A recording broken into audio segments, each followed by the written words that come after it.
Hello and welcome to Beyond Business, the program where we track the latest trends in the global economy.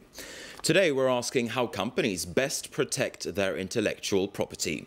From car parts to handbags, counterfeit goods generate sales to the tune of hundreds of billions of dollars every year. And an international study has shown it stands for around 7% of world trade. There's concern the counterfeit market fuels organized crime, and companies who invest heavily in developing products say they're losing what's rightfully theirs. A French jewelry firm is among them. They say profits have taken a real hit because of cheaper knockoffs produced overseas. A peaceful place, warm and colourful. A picturesque setting in southern France, where a jewellery manufacturer is based. But appearances can be misleading. There lies a tough economic war. GL has been around for more than 100 years, and the company is facing a fierce and illegal competition, the production of fake jewellery made in China and sold in Africa. GL's boss admits it's difficult to spot a fraud. I'm going to try and show you the difference between the fake and the real jewellery. On the fake, notice the words lined in gold. We never use that expression. It's not correct. I don't understand why they write that down. Perhaps they think it's good marketing.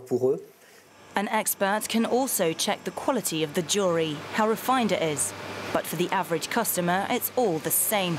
The boom in counterfeits has deeply affected the business. Our profits have suddenly tumbled. In May, we were down 40% compared to May last year, so we decided to establish a plan to protect our trade. And it seems to be working because now we're only down 20%. And by the end of the year, we're hoping to be down 10% compared to 2009. In a bid to avoid bankruptcy, GL came up with a series of measures to prevent counterfeiters from copying their work. A new hologram difficult to reproduce, and a collections revamp.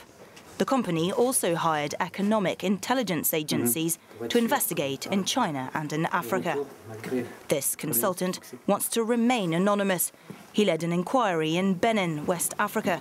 His findings were handed over to a local court. Based on that file, a lawyer working for the GL Group convinced the judge to order the seizure of all counterfeits. During a 3-month period, bailiffs were able to seize every fake GL jewelry across the country, through customs, at the market, or at wholesalers.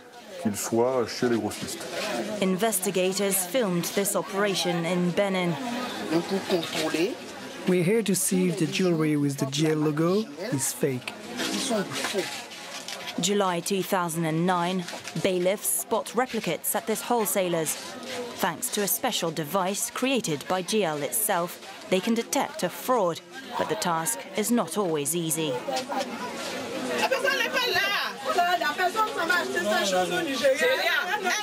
These witnesses point the finger at Nigeria, a transit point, but it's much more complex than it seems.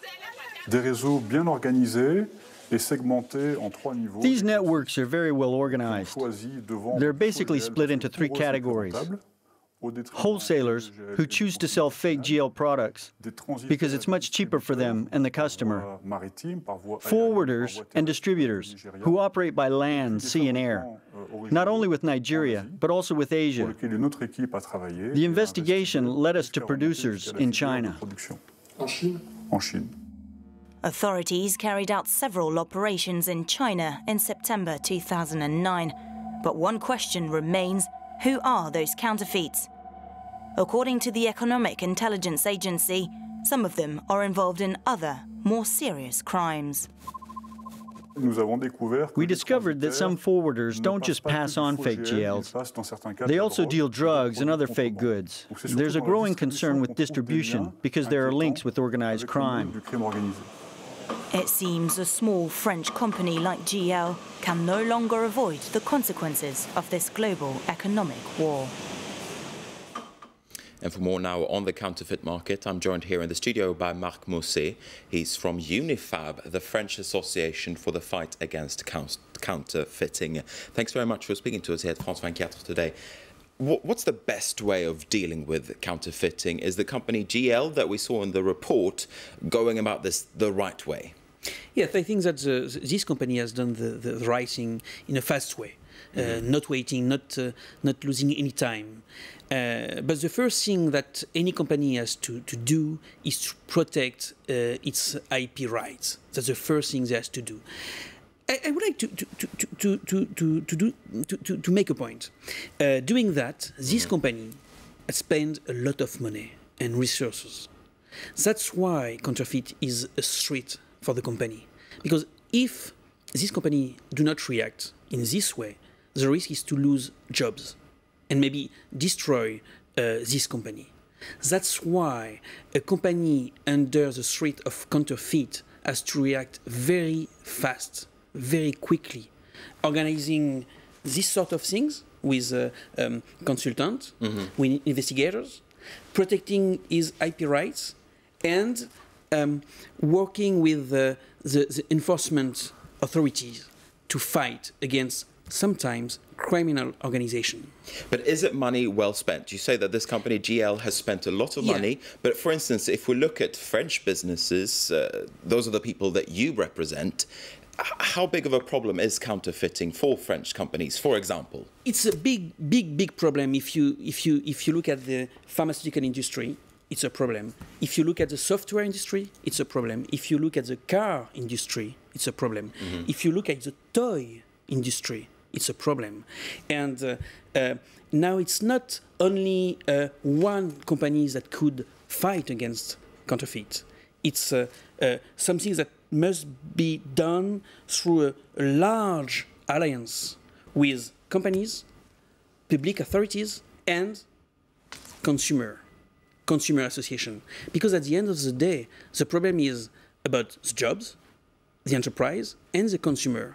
When you talk about, for example, drugs, it could be very dangerous for the consumer to buy on internet, for example, fake pharmaceutical product. But at the same time, though, I mean, it's very, very difficult for consumers to tell what's real and what's fake, especially when it comes to pills, when it comes to medicines, when it comes to drugs. Yeah, but for example, when you buy some pills on the internet, you have to be very cautious.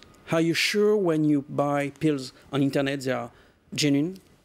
Most of the time, not. That's why the consumer must not only look at the price, but look at the system of distribution and the way that the products are sold.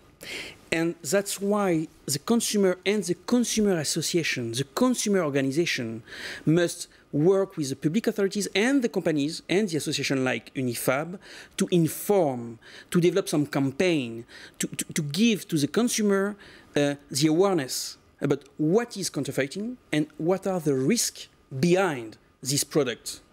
If we look at GL, though, if we go back to that example, they installed holograms on their products. What other ways are there that companies can tell consumers, this is the real thing, this is not fake? Exactly right. You need to invent new tools to protect your own product and to be able to explain to the consumer what sort of sign could help the consumer to differentiate a genuine product from a fake product. If you look at the software, for example, you have some certificate of authentication that show this product is genuine and not fake. But once again, it's about money for the company. They have to spend money to invent this sort of new tools to protect their own product. And at the end of the day, the risk is also to not spending this money on innovation. And the risk is also to destroy job, because spending this money on this sort of hologram is money that you don't spend to recruit new people. That's why counterfeit is really a threat for the jobs, for the economy, and for the consumer. Let's talk about another issue now. Who's the worst offender in your view? From what countries does all of this counterfeit goods, or do these counterfeit goods come from? It's clear that one country, like China, is a source of counterfeit. But I hope that in the future, China will understand that it is his own interest to protect IP rights, not only for the foreign companies, but for its own enterprise. And when you look like a beer like Tsingtao, now Tsingtao is largely counterfeited across the world, and China has to protect these products. And I imagine that in the future, China will understand that protecting IP, it's protecting the right of other company and foreign company, but also the right of their own Chinese company, and at the end of the day, protecting their own economy to have growth, creating job, and welfare economy. But how do you persuade, though, countries like China that this is the right route to follow ahead of that time, ahead of the fact that they actually realize themselves when their own goods are being counterfeited? How do you make countries like China understand? I think it's a long journey, but it's about cooperation and a work with the companies, the government. It's not only a private question, it's also a question about international relations, and the government has to work in helping the companies from their country, has to work to cooperate with the Chinese government in order to make IP right protection on the top of the agenda. Because once again, it's about the growth of economy, creation of jobs, and consumer rights. All right, Marc Mousset from Unifab, thanks very much indeed for speaking to us today here at France 24. And with that, we're going to wrap up this edition of Beyond Business. Thanks very much for watching, and do stay with us here on France 24. There's more news coming your way soon.